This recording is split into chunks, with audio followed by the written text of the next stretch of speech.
Hey guys, it's time to talk about Game of Thrones again, so today's recap and review is on Season 5, Episode 8, Hardhome. Just wow, what an episode. I was on the edge of my seat. That last 20 minutes of the episode, I was freaking out, I was concerned, I was excited, it was awesome, it was scary, it was everything I want Game of Thrones to be, so I have to say this is probably my favorite episode this season. Obviously we don't know yet what the last two episodes are going to be like. I'm sure they're going to be great, but we don't know what craziness is going to happen there. But I will still go as far as saying that this is probably one of the best episodes the show has had or will have in general, because it was just awesome. And funny enough, there's a lot going on in this episode, but it is totally hijacked by the last 20 minutes and by everything that's going on at Hardhome with Jon Snow and the wildlings, and I will definitely get to that, but oh my god, winter isn't coming anymore. Winter is here. Let's talk about the other stuff first, and I have to say my favorite part of the episode, if we're taking the Jon and the wildling stuff out of the equation for a second, was the fact that Tyrion and Daenerys are finally talking, and Tyrion is there to advise her. In the beginning, we have Jorah, Tyrion, and Daenerys in the same room, and Jorah tries to talk to her. He wants, obviously, forgiveness from Daenerys, but she doesn't want to talk to him, and she wants to know more about Tyrion. Daenerys wants to know, first of all, if Tyrion is actually who he says he is, but also she wants to know why should she actually listen to his advice and not just execute him. And Tyrion, of course, is going to talk his way out of that one, because he didn't make this whole journey just to be executed by Daenerys Targaryen. And he tells her that he wants to advise her, and she says, well, if you want to advise me, then tell me what to do with Jorah over here, who is a traitor, and I told him if I ever see him again, I am going to kill him.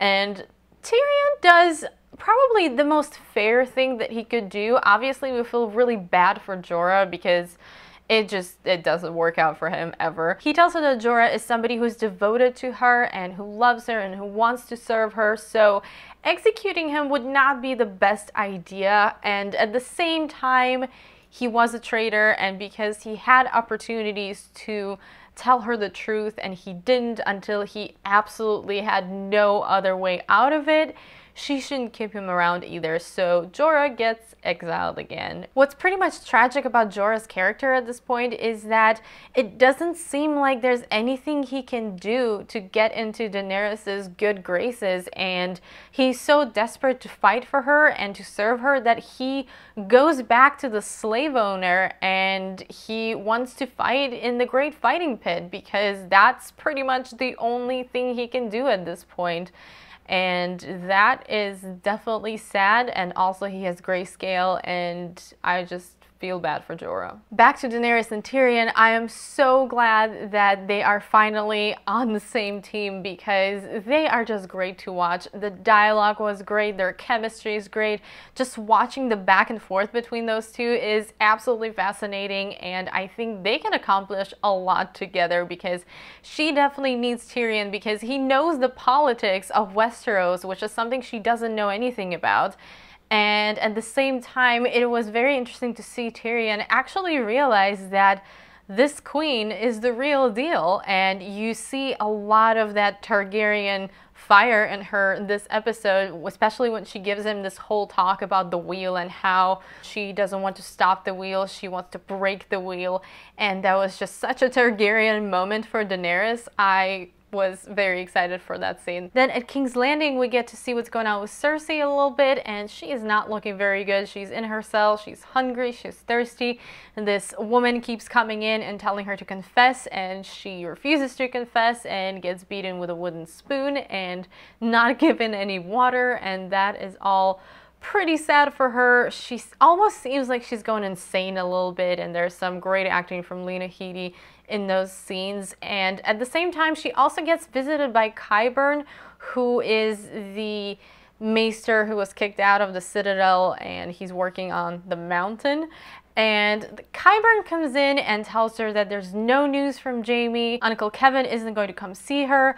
Tommen has locked himself in his chambers, won't see anybody, also won't come see her. So Cersei is really all alone in her cell, and Qyburn tells her that there is a way out, and Cersei kind of jumps to the conclusion that he's also telling her to confess and to beg forgiveness from the High Sparrow, but I actually don't think that's what he meant, because as he's leaving, he says the work continues or something like that, and he's talking about the mountain and his little Frankenstein monster project that he has going on, and I think the way out that he was talking about has something to do with the mountain. I'm not really sure how the two are connected, but I am pretty sure that he didn't come to ask her to confess, and that his whole thing with the mountain has something to do with Cersei having a way to get out of the cell. We also have a quick scene at Braavos where Arya is being trained for her first assignment. She is much better at lying and blending in at this point, and she has to keep an eye on this guy at the docks and learn everything about him, and after that assassinate him. I'm pretty sure that's what the assignment is, if I understood correctly. And I am not the most interested in her storyline right now, just because there is so much crazy stuff going on in the other locations in the show that her storyline is kind of slowly building, and I don't think we're going to get any kind of resolution with her this season. I think her storyline is going to blossom next season, so she's just kind of on her own path at the House of Black and White, learning to do her own thing. At Winterfell, we have Sansa, who is pissed at Theon for telling Ramsay that she was trying to escape and that she asked them to help her out. She's also mad at her for killing her brothers, for betraying Robb, for pretty much everything this guy has done. She straight up tells him that if she could do to him what Ramsay did to him, she would totally do it because she thinks he deserves it, and she has a point.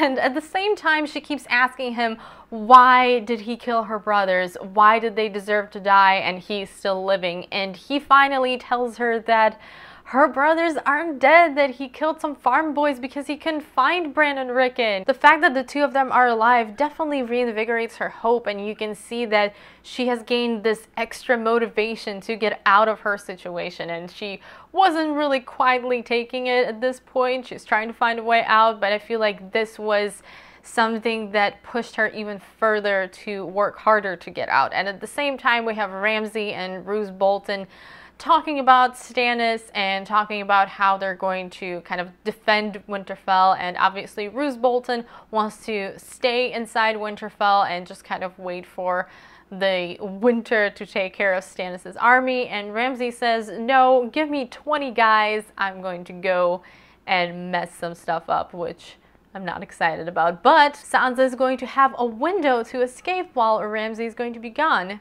That is also an option. At the Wall, we have this pretty random scene between Sam and Ollie. First of all, there's Gilly taking care of Sam because he was beat up last episode, and they talk about how they're a little scared of what's going on and what's going to happen. But then Ollie comes in and he wants to ask Sam a question. And obviously he asks him about Jon and how he doesn't agree with what Jon is doing, bringing the wildlings over the wall, and how they attacked the villages and blah blah blah. But Sam tells him that sometimes you have to make hard decisions. Even though something may look wrong at the moment and it may look wrong to others, it's still maybe something that needs to be done and maybe the right step in the long run. And I keep wondering why they keep showing Ollie being conflicted about this whole wildlings thing. I'm pretty sure that he's going to have some major part that he's going to play when Jon comes back. It could go either way. He could either be somebody who tries to stop Jon and the wildlings from coming in by closing the gate, or it could go the other way and it could be Alistair Thorne trying to not let them in and Ollie letting them in. For some reason, I'm hung up on this whole wildlings crossing the wall thing. I feel like there's going to be some kind of problem there. There's no way that's just going to go over smoothly. And then the main event of the evening is at Hardhome, where Jon and Tormund and some people of the Night's Watch are coming to bring the wildlings south. First of all, they face the Lord of Bones, and Torment is trying to tell this guy that they need to gather the elders and they need to discuss this thing about going south and going beyond the wall, and Lord of Bones is not having this and he's being rude to Torment, so Torment just kind of kicks his ass and he's like, okay, you don't agree, good night, let's gather the elders. And that was kind of hilarious and also a very wildling way to deal with things. Then they gather the elders and Jon and Torment try to convince them that they need to unite their forces. And I think it's a great scene because you can tell that both sides hate each other, but because there is a greater problem going on than the people who each of the sides have killed, they kind of have to put that aside for a second and unite, because if they're not united, they don't really stand a chance against these White Walkers. In the end, most of the wildlings do say that they're going to come south with Jon and Torment, and as they're starting to leave, this snowstorm looking thing starts and the dogs start barking and it's all very kind of eerie and creepy, and we know that this isn't just some snowstorm and they know it, because that's just not how things work out in Game of Thrones. Of course, they get attacked by the White Walkers and Whites, and by the way, I was a little bit confused about this between books and the show, but the White Walkers are the guys on the horses that look like frozen people with blue eyes, and then Whites are the reanimated corpses that kind of look like zombies. And Whites are not the most intelligent beings, they are just kind of, for all intents and purposes, they are ice zombies. And then White Walkers are actually smart and they control the Whites. So at first we see the wildlings trying to defend their gates, trying to keep the enemy out. They have the Brothers of the Night's Watch and Jon helping them out.